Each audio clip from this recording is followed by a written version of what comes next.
ಸರ್ವಂಕಷ ಅಂತಾಗಲು ಸಾಧ್ಯ. ಹಾಗಿಲ್ಲದೆ ಆಚಾರ್ಯರ ಕ್ಷೇತ್ರದಲ್ಲಿ ಮಾತ್ರ ಹಾಗಲ್ಲ. ಇವತ್ತು ನಮ್ಮ ಪಾಲಿಟಿಕ್ಸ್, ಮಹಾಭಾರತ ರಾಮಾಯಣಗಳ ಪಾಲಿಟಿಕ್ಸ್, ಪ್ರಿನ್ಸಿಪಲ್ಸ್ ಆಫ್ ಪಾಲಿಟಿಕ್ಸ್ ಅಂತಾಗಲಿ, ಪೊಲಿಟಿಕಲ್ ಫಿಲಾಸಫಿ ಅಂತನ್ನೋದಾಗಲಿ, ಇದನ್ನೂ ನಮ್ಮ ಆಚಾರ್ಯರು ಸೈದ್ಧಾಂತಿಕವಾಗಿ ತಮ್ಮ ತಾತ್ಪರ್ಯ ನಿರ್ಣಯ ಮುಂತಾದ ಗ್ರಂಥಗಳಲ್ಲಿ ತಿಳಿಸ್ತಾರೆ. ಹಾಗಾಗಿ ಈ ಯಾವ ಫಿಲಾಸಫಿಯ ಸಂಬಂಧಪಟ್ಟದ್ದು, ಸೈಕಾಲಜಿ, ಮನೋವಿಜ್ಞಾನ, ಆಚಾರ್ಯರು ಎಷ್ಟು ಸುಂದರವಾದ ಮನೋವಿಜ್ಞಾನವನ್ನು ಹೇಳುವಂತಹ ಪದ್ಧತಿ ಇದೆಯಲ್ಲ, ಆ ಮನೋವಿಜ್ಞಾನವನ್ನು ಜಗತ್ತಿನ ಯಾವ ವ್ಯಕ್ತಿಯೂ ಹೇಳಿಲ್ಲವೋ ಅನ್ನುವಷ್ಟು ಸುಂದರವಾದಂಥದ್ದು. ಆ ಸೈಕಾಲಜಿಯೂ ಕೂಡ ಕೇವಲ ಮೊನ್ನೆ ತಾನೇ ನಾನು ನನ್ನ ಮಾತನ್ನು ಹೇಳ್ತಾ ಇದ್ದೆ, ವಿದ್ಯಾರ್ಥಿಗಳಿಗೆ ಪಂಡಿತರಿಗೆ ಕೂಡಿಸಿಕೊಂಡು ಹೇಳುವಾಗ ಮನೋವಿಜ್ಞಾನ ಅಂದರೆ ಇವತ್ತು ನಾವು ನೀವು ಓದುವ ಕೇಳುವ ಮನೋವಿಜ್ಞಾನ ಮಾತ್ರವಲ್ಲ, ಮೆಟಾಸೈಕಾಲಜಿಯನ್ನು ಆಚಾರ್ಯರು ಹೇಳ್ತಾರೆ. ಮೆಟಾಸೈಕಾಲಜಿ ಮೀನ್ಸ್ ಅಸಂಪ್ರಜ್ಞಾತ ಸಮಾಧಿ, ಸಮಾಧಿ ಮತ್ತು ಅಸಂಪ್ರಜ್ಞಾತ ಸಮಾಧಿ.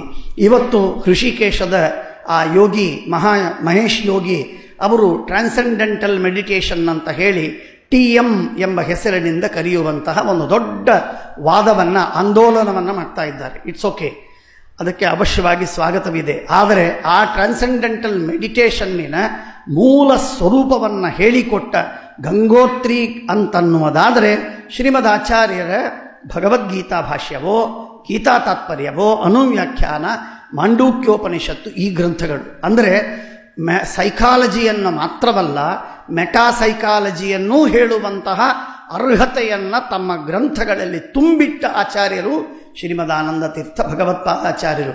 ಎಥಿಕ್ಸನ್ನು ಹೇಳಬೇಕು, ಆಚಾರ್ಯರು ಹೇಳಬೇಕು. ಎಥಿಕ್ಸನ್ನು ಹೇಳುವಾಗ ಮೂಲಭೂತವಾದ ಸೂತ್ರಗಳು. ಒಂದು, ನನಗೆ ಇನ್ನೊಬ್ಬರಿಗೆ ನಾನು ಸ್ನೇಹ ಮಾಡಿದರೆ, ಇನ್ನೊಬ್ಬರಿಗೆ ಊಟಕ್ಕೆ ಹಾಕಿದರೆ ನನಗೆ ತೃಪ್ತಿಯಾಗ್ತದೆ, ಸಂತೋಷವಾಗತ್ತೆ ಅಂತಾದಾಗ ನಾನು ಆ ಉಪಕಾರವನ್ನು ಮಾಡಿದಾಗ ಪುಣ್ಯ ಬರುತ್ತೋ ಪಾಪ ಬರ್ತದೋ? ಎಥಿಕ್ಸಿನಲ್ಲಿ ಚರ್ಚೆ ಇದೆ. ಇದು ಎಥಿಕ್ಸಿನಲ್ಲಿ ಚರ್ಚೆ ಇದೆ. ಈ ವಿಧವಾದ ಚರ್ಚೆ ಅಂದರೆ ಯಾವುದರಿಂದ ನಾನು derive A sort of delight, ನನಗೆ ಸಂತೋಷ ಕೊಡುವಂತಹ ಕೆಲವು ಕರ್ಮಗಳಿವೆ, ಅದರಿಂದ ನನಗೆ ಪುಣ್ಯ ಬರುತ್ತೋ ಇಲ್ಲೋ? ಯಾಕೆ? ನಾನು ಸಂತೋಷ ಪಡ್ತೇನೆ ಅಂತನ್ನುವ ಕಾರಣಕ್ಕೆ ನಾನು ಮಾಡ್ತಾ ಇದ್ದೇನೆ ಅದನ್ನು. ಅದು ನನಗೆ ಶಾಸ್ತ್ರದ ವಿಧಿ ಅಂತನ್ನುವುದಕ್ಕಾಗಿ ಮಾಡ್ತಾ ಇದ್ದದ್ದು, ನಾನು ಸಂತೋಷದಿಂದ ಮಾಡುವುದು. ಇವುಗಳಿಂದ ಇದು ಧರ್ಮವೋ ಅಧರ್ಮವೋ, ನೀತಿಯೋ ಅನೀತಿಯೋ ಎನ್ನುವುದು ನಿರ್ಣಯವಾಗತ್ತೆ ಅಂತ ಶ್ರೀಮದಾಚಾರ್ಯರ ಭಾಗವತ ತಾತ್ಪರ್ಯದಲ್ಲಿ ಹೇಳುವಂಥ. ಇನ್ನು ಭಯದಿಂದ ಕೆಲವು ಧರ್ಮವನ್ನು ಮಾಡ್ತೇವೆ, ಅದು ಧರ್ಮವಾಗತ್ತೋ ಇಲ್ಲವೋ, ಅದು ನೀತಿಯಾಗತ್ತೋ ಇಲ್ಲವೋ, ವ್ಯಕ್ತಿಯ ಗುಣಮಟ್ಟವನ್ನು ತಿಳಿಸ್ತದೋ ಇಲ್ಲವೋ, ಇದರ ಬಗ್ಗೆ ಶ್ರೀಮದಾಚಾರ್ಯ ಹೇಳ್ತಾರೆ. ಚಕಿತಶ್ಚರೇ, ಭಾಗವತ ತಾತ್ಪರ್ಯದಲ್ಲಿ ಶ್ರೀಮದಾಚಾರ್ಯ ಹೇಳುವಂಥ ಮಾತು. ಅಂದರೆ ಯಾಕಿದನ್ನು ನಾನು ಹೇಳಿದೆ ಅಂದರೆ, ಸುಮ್ಮನೆ ಮಧ್ವಾಚಾರ್ಯರ ಶಾಸ್ತ್ರದ ಹರಹು ವಿಸ್ತಾರ, ಅದರ ಎಷ್ಟು ಆಳವಾಗಿದೆ ಇವುಗಳು. ಲಾಜಿಕ್ಕಿನ ವಿಷಯದಲ್ಲಂತೂ ಶ್ರೀಮದಾನಂದ ತೀರ್ಥರ ಲಾಜಿಕ್ಕು, ಅದು ಶ್ರೀಮನ್ಯಾಯ ಸುಧಾ ಹಾಗೂ ಪ್ರಮಾಣ ಲಕ್ಷಣ, ತತ್ವನಿರ್ಣಯ, ಅದಲ್ಲದೆ ಇನ್ನನೇಕ ಗ್ರಂಥಗಳು. ಅದು ಮತ್ತು ಒಂದರ್ಥದಲ್ಲಿ ಕ್ಲೈಮ್ಯಾಕ್ಸಿಗೆ ಹೋದದ್ದು ತರ್ಕತಾಂಡವದಲ್ಲಿ, ವ್ಯಾಸರಾಜರ ಗ್ರಂಥದಲ್ಲಿ ಲಾಜಿಕ್ಕಿನ ಚರಮಸೀಮೆಯನ್ನು ಮುಟ್ಟಿ ಇದು ಲಾಜಿಕ್ಕಿನಲ್ಲಿ, ತರ್ಕಶಾಸ್ತ್ರದಲ್ಲಿ ಇದು ಕೊನೆ ಮಾತು, ಇದರ ಮೇಲೆ ಏನೂ ಹೇಳಲಿಕ್ಕೆ ಸಾಧ್ಯವಿಲ್ಲ ಅನ್ನುವಷ್ಟರ ಮಟ್ಟಿಗೆ ಕೊರೆದು ಹೇಳಿದಂಥದ್ದು ಆಚಾರ್ಯರ ಲಾಜಿಕ್, ಮಧ್ವಾಚಾರ್ಯರ ಮತ್ತು ತರ್ಕಶಾಸ್ತ್ರ.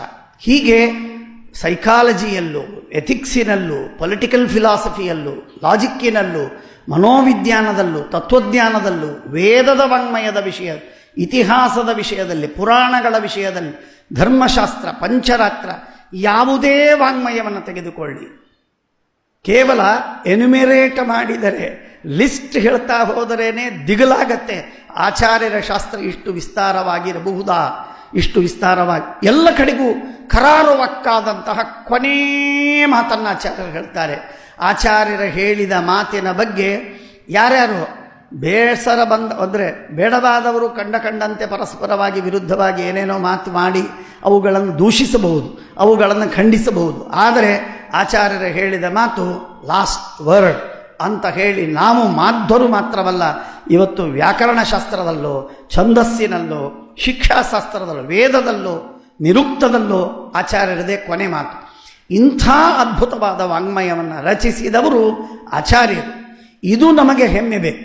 ನಾವು ಮತ್ತೆ ಯಥಾ ಪ್ರಕಾರ ನಾವು ಅಕ್ಷತೆ ಅಂಗಾರ ಹಚ್ಚಿಕೊಂಡು ಕೂತ್ಕೊಳ್ತಕ್ಕಂತಹ ಸ್ವಾಮಿಗಳು ಬಂದರೆ ಪಾದಪೂಜೆ, ಮುದ್ರಾಧಾರಣೆ, ಗದ್ದಲ, ಆ ಗದ್ದಲದಲ್ಲಿ ಮುಗಿಸಿದರೆ ನಮ್ಮ ಮಧ್ವ ಸಿದ್ಧಾಂತ ಮುಗೀತು ಅಂತ ತಿಳಿದುಕೊಂಡು, ಹೆಚ್ಚಂದರೆ ಸತ್ಯನಾರಾಯಣ ಪೂಜೆ, ಇಲ್ಲ ಶ್ರಾದ್ದ, ಬಹಳ ಹೆಚ್ಚು ಅಂತಂದರೆ ವಾಯುಸ್ತುತಿಯ ಪುರಶ್ಚರಣ, ಅಭಿಷೇಕ, ನಮಸ್ಕಾರ, ಇಷ್ಟನ್ನು ಮಾಡಿದರೆ ನಾವು ಮಾಧ್ವರು ಅಂತ ಅಂದುಕೊಂಡಂತಹ ಭ್ರಮೆಯಲ್ಲಿ ನಾವು ಕೂತಿದ್ದೇವೆ. ತಪ್ಪು.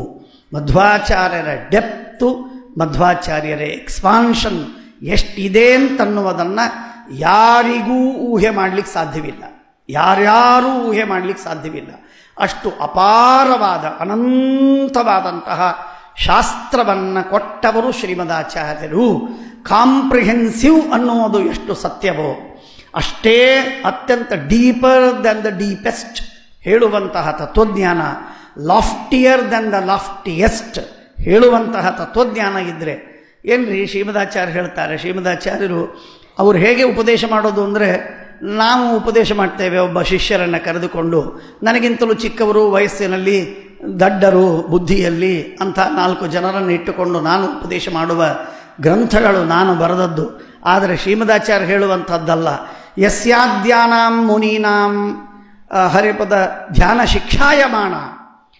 ಆದ್ಯ ಮುನಿಗಳು, ಅತ್ಯಂತ ಮೊಟ್ಟ ಮೊದಲಿನ ಶೇಷಗರುಡ ರುದ್ರಾದಿ ದೇವತೆಗಳನ್ನು ಕೂಡಿಸಿಕೊಂಡು ಪಾಠ ಹೇಳುವ ಯೋಗ್ಯತೆ ಯಾವುದಾದರೂ ಗ್ರಂಥಕ್ಕೆ ಇದೆ ಅಂತಂದರೆ ಅದು ಕೇವಲ ಶ್ರೀಮದಾಚಾರ್ಯರ ಗ್ರಂಥಗಳಿಗಿದೆ, ಯಾವ ಗ್ರಂಥಗಳಿಗೂ ಇಲ್ಲ. ಶ್ರೀಮದಾಚಾರ್ಯರು ಶೇಷದೇವರಿಗೆ ಪಾಠ ಹೇಳಬಹುದು, ಭಾರತೀ ಸರಸ್ವತಿಯರಿಗೆ ಹೇಳಬಹುದು, ವಸಿಷ್ಠಾದಿ ಋಷಿಗಳಿಗೆ ಹೇಳಬಹುದು, ಸಕಲ ದೇವತೆಗಳಿಗೆ, ಸಕಲ ಗಂಧರ್ವರಿಗೆ ಉಪದೇಶವನ್ನು ಮಾಡತಕ್ಕಂತಹ ಅತ್ಯದ್ಭುತವಾದ ಸಾಮರ್ಥ್ಯವನ್ನು ಪಡೆದ ಸತ್ವಶಾಲಿಯಾದ, ಅತ್ಯಂತ ಗಹನ ಸತ್ವಶಾಲಿಯಾದಂತಹ ತತ್ವ ನಿರೂಪಣವನ್ನು ಮಾಡುವಂತಹ ಶಾಸ್ತ್ರ ರಚನೆ ಮಾಡಿದ್ದು ಅದು ಶ್ರೀಮದಾಚಾರ್ಯರು.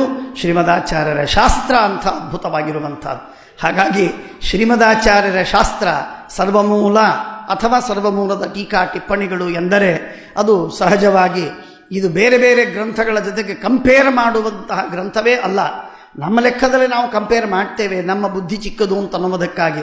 ಕೊಹಿನೂರನ್ನು ಯಾವುದೋ ಒಂದು ಜುಜುಬಿ ಕಲ್ಲಿನ ಜೊತೆಗೆ ಕಂಪೇರ್ ಮಾಡಿದರೆ ಹೇಗಿರುತ್ತೋ ಹಾಗಿದೆ.